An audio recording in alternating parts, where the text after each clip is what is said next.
This is Sue from Corn Country Crafts, and today I'm going to show you how to clean out the bobbin area, and also if your machine has a cutter, how to clean the blade, because the blade collects a lot of fluff and we hear from ladies that obviously it's not cutting properly. Very simple thing to do. Make sure that your machine is switched off, and the first thing I would do is take off the foot to give you a little bit more room. Take off the bobbin case and then carefully ease off the stitch plate. Then this little grey gizmo comes out.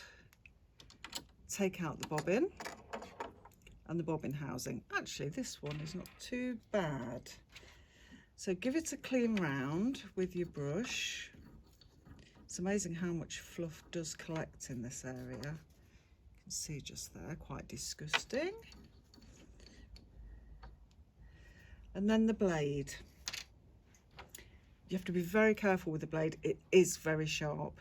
With your screwdriver, if you just move that arm across like that, you can actually get at the blade, which is here.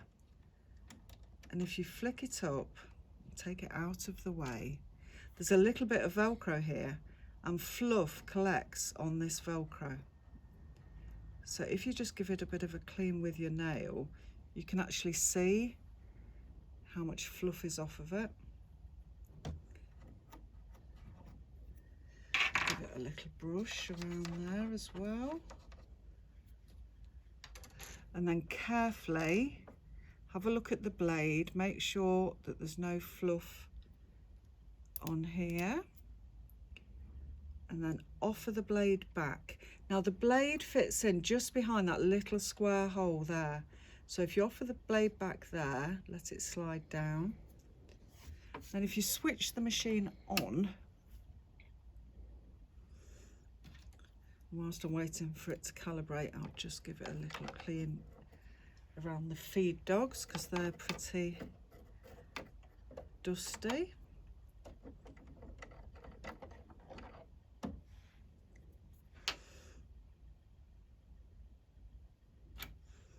Okay, and give the bobbin housing a dust.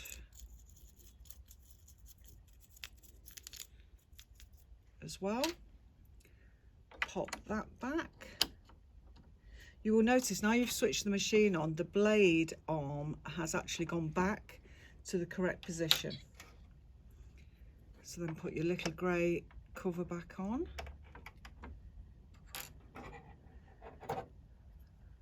Replace the stitch plate, just clips at the front.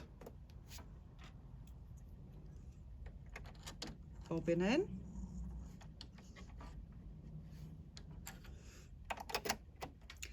Foot back on, and away you go, nice and clean. Thank you for watching.